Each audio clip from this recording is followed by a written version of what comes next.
Salam hörmətli şagirdlər və hörmətli izləyicilər. Mən Ceyhun Hüseynzadə. Bu günlərim sizlərlə 9 buraxılış imtahanına düşən suallar haqqında danışacağıq. 10 sual üzərindən baxacağıq. Bu suallar buraxılış imtahanında ən çox düşən və ən çox istifadə olunan, biraz belə deyərdim, suallar canı-qanıdır bu 9 imtahanın və İmtahandan sonra bir də bu videonu açıb təkrar izləyərik. Görək bu suallardan hansıları düşəcək. Bax, demədi deməyin, suallara mütləq diqqətlə qulaq asın. Birinci sualdan başlayacağım. İçində sadə suallar da var. Bildiyimiz qədərlə buraxılış imtahanında sadə, orta və çətin versiyada suallarımız olur. Ona görə hər tip sualına qarşılaşacaq. Birinci sualımız. Bizə belə bir üçbucaq verib və bizə bu xəttin oturacağı paralelliyi haqqında şərt verir. Şərt verirsə, bu üçbucağı, bu şəkli gördüksə bir oxşar üçbucaqlardır. Oxşar üçbucaqlarda uyğun tərəflərin nisbəti bərabərdir. Yəni 3-ün böyük üçbucağın yan tərəfinə, yəni 12-yə nisbəti bərabərdir. Kiçik oturacağın 4-ün x-ə nisbətinə. Biz də burada nə edəcəyik? X-imizi tapacağıq. X bərabərdir 16. Birinci sualımız belə. Keçsək ikinci sualımıza. Uşaqlar, bu sualla bəzən uşaqlar oxşarlığı qarşıdırırlar. Bu oxşarlıq deyil. Və burada bizdən nə istəyir? Şərt buydu. Bir dəqiqə diqqət edək.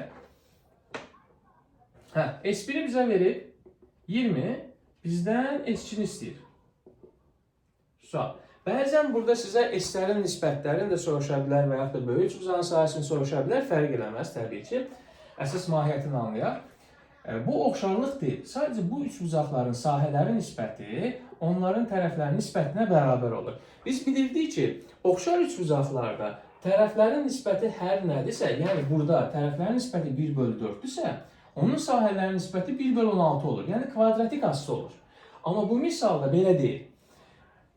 İki üçbucağın ortaq tərəfi var və mən bu üçbucaqların hündürlüklərini çəkdiyim zaman haşım hər iki üçbucağa aid olduğuna görə, hər iki üçbucağın hündürlüyü eyni olduğuna görə və bunların sahə düsturlarını yazsaz, 2 vurulsun h bölünsün 2, bu üçbucağın sahə düsturu 8 vur h bölü 2, onda sahələrin nisbəti yenə bizə nə verəcək? Tərəflərin nisbətini verəcək. Yəni, uzun sözün qısası 20 bölünsün s2 bərabərdir 2 bölünsün 8-ə, yəni 1/4-ə. Buradan da s2 bərabərdir 80-ə. Bu qədər. Keçək növbəti sualımıza. Bunları silək, bəzi yerimiz genişlənsin. Gəldik üçüncü sualımıza. Üçüncü sualda bizə belə bir xətt verib. Bu xəttin də tənbölən olduğunu deyir. Bu parçanın xətt deməyək. A, B, Y, C, D. Bu A-yı tənböləndir. Və bizə nəyi veribdir? Deyək, YC-ni veribdir 8. Buranı 8 olaraq veribdir. Yox, üzr istəyirəm, 10 olaraq verib. 10 olaraq veribdir. Daha sonra bizə veribdir CD-ni 20. Və bizdən bu paralelogramın perimetrini istəyir. Uşaqlar, burada ən önəmli nüans və ən diqqət eləməli olduğumuz yer, açıq bu sualı niyə salmışıq bura? Tənbölənin dördbucaqda, yəni paralelogramda çəkilən tənbölənin, iti bucaqdan çəkilən tənbölənin, bax bu bucaqlar var ha, bu bucaqlara görə, əgər bunlar alfa-alfadırsa və bura alfadırsa, burada alfadırsa, yəni bunlar daxili çarpaz bucaqlarsa, burada yaranan bərabəryanlı üçbucağın xassəsini tətbiq edə bilək deyə. Tamam mı? Yəni, bu xassəni unutma. Əgər iti bucaqdan çıxan bir tənbölən varsa, burada bərabəryanlı üçbucaq əmələ gəlir. Səbəbini izah elədik, alfa-alfa və buradakı daxili çarpaz bucaqlara görə. İndi paralelogramdadır. Bura 20-dirsə, onda burada 20 olmuş olur. Bura 20-dirsə, burada 20 olmuş olur. Onda bizim böyük tərəfimiz 30, enimiz 20 olmuş olur. Perimetr 20 üstəyə gəlir 30. Vur 2, cavabımız 100. İnşallah ki, buna aid bir sualımız yoxdur.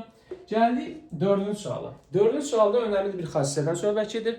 Burada nədir xassəmiz? Xassə budur ki, şərtimizi oxuyuram ilk növbədə. Trapesiyanın diaqonalları perpendikulyardırsa və trapesiyanın bərabər yanlı olduğunu verib. Hansı xassəni xatırlamalıyam? Əgər bərabər yanlı trapesiyada diaqonallar perpendikulyardırsa, bu zaman orta xətt hündürlüyə bərabər olurdu. Tamam, orta xətt hündürlüyə bərabərdirsə, bizim orta xəttimiz 10 üstə gəlsin 4 bölünsün 2-dir. Bu da bizə vermiş olur neçə? 7. Deməli, bizim hündürlüyümüz də 7-dir, orta xəttimiz 7-dir.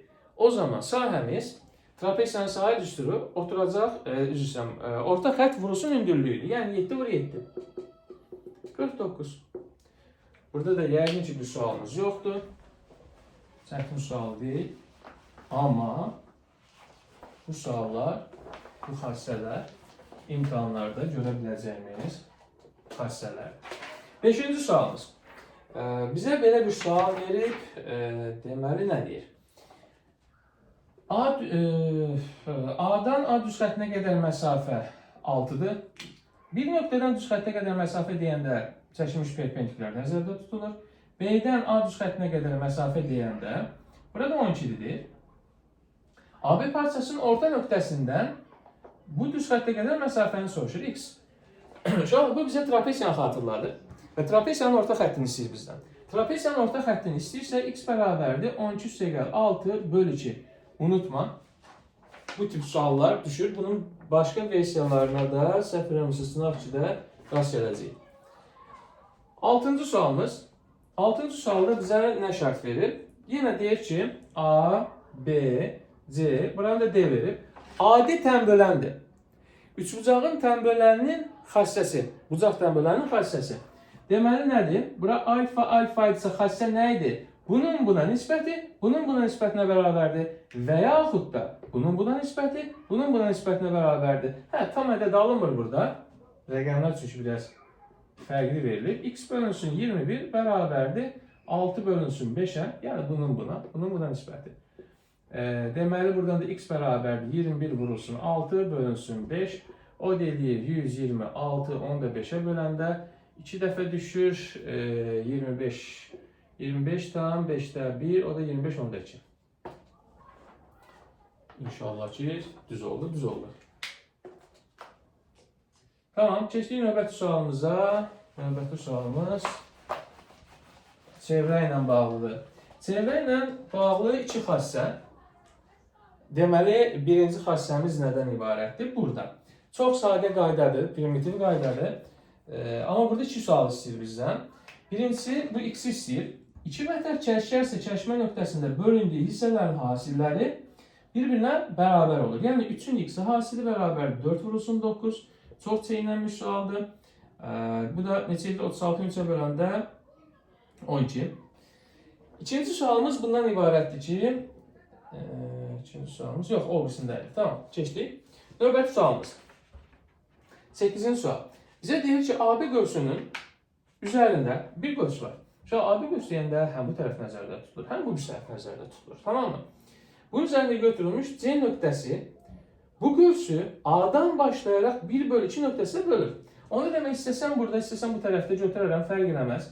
Bir C nöqtəsi götürürəm, AB qövsünü A-dan başlayaraq 1 bölü 2 nisbətinə bölür. Onda bura 1K, bura 2K olaraq yaza bilərəm.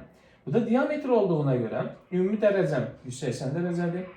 3K bərabərdir 180 dərəcə, K bərabərdir 60 dərəcəni qeyd edərəm. Daha sonra məndən nə soruşur? 2 qövsə bölür. Radiusu 5 olarsa COB qövsünün uzunluğunu tapın. COB qövsünün uzunluğunu tapın. Radiusu 5 verir. L qövsünün uzunluğu nəyə bərabərdir? L qövs 2 pi alfa böl 360 bizim qövsün uzunluq düsturuydu. Düzümü? Buradan təbii ki, bu gedir. Bəzən düsturumuzu belə də görə bilirik. İndi K'mız 60'dırsa 2K'mız 120 dərəcə. Aparaq qoyaq yerinə. 120 vurulsun pi r, r'miz də 5. Bölünsün 180 dərəcə. 60'a ixtisar gedəcək 3, 2. O deyiləcək 10 pi böl 3. Yəqin ki, bunlar da tam anlaşıldı və son iki sualımız.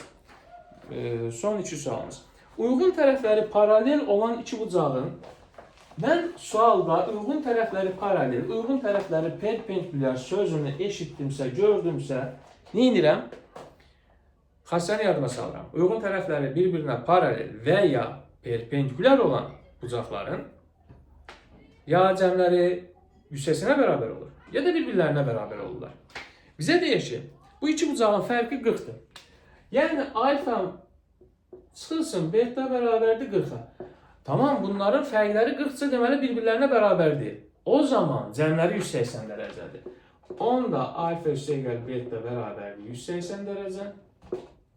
Sistem təmini həll eləsək, 2 alfa bərabərdir 220-yə, alfa bərabərdir 110 dərəcə. Alfa 110 dərəcədirsə, bizdən də bu bucaqların dərəcə ölçülərini istəyir. Biri 110 ise, biri de 110'dan 40'ı çıxıb betanı taparıq. Və bu da eləyəcək nə qədər? 70 dərəcə. Növbəti sualımız və son sualımız. Oxuyuram. Uzunluğu 24 cm olan AB parçası düz xətti kəsir. A və B nöqtələrindən uyğun olaraq həmin düz xəttə qədər məsafələr 3 və 7-dir. Biz bayaqların işlədiyi belə bir məsələ AB parçası, hansı ki bu AB parçası düz xətti kəsmirdi. İndi məsələmizdə AB parçası düz xətti kəsir. AB parçası.